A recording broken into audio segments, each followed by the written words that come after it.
Quelles sont les richesses de la gloire de son héritage dans les saints? Éphésiens 1, 18, 19.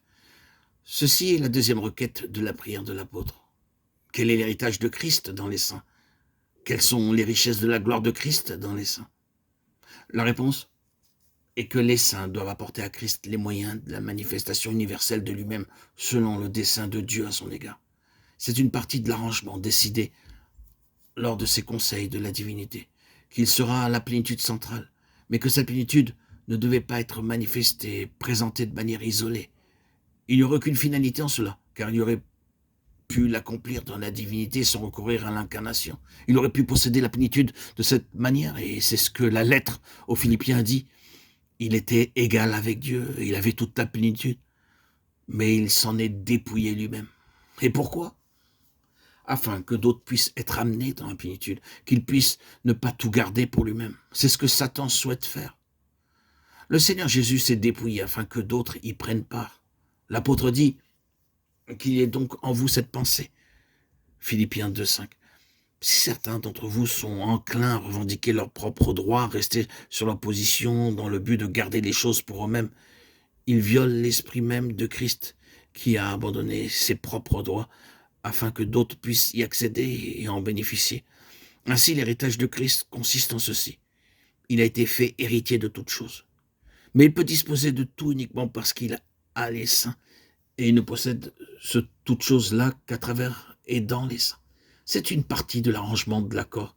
Ce n'est pas en tant qu'élément isolé dans l'univers de Dieu qu'il doit tout posséder, mais par une désignation humaine dans un sens corporatif et non uniquement personnel.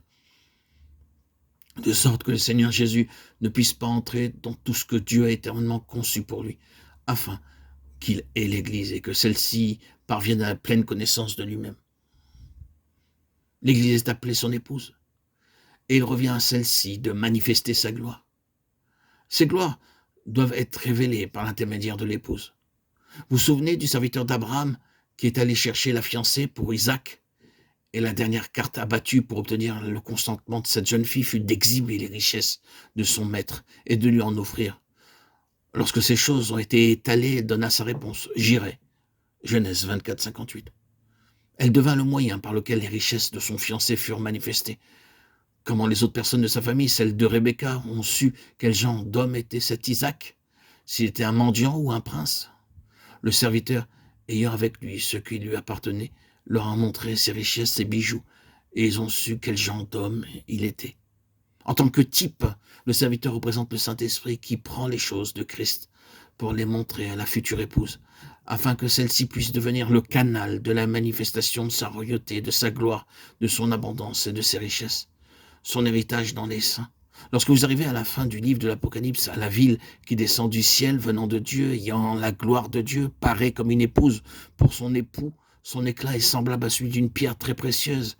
Et vous voyez qu'il s'agit de l'Église avec la plénitude de Christ. Et c'est cette Église qui manifeste universellement qui est Christ. Voilà l'Église des premiers-nés. Vous et moi sommes appelés à cet effet. Tel est notre appel, telle est notre élection.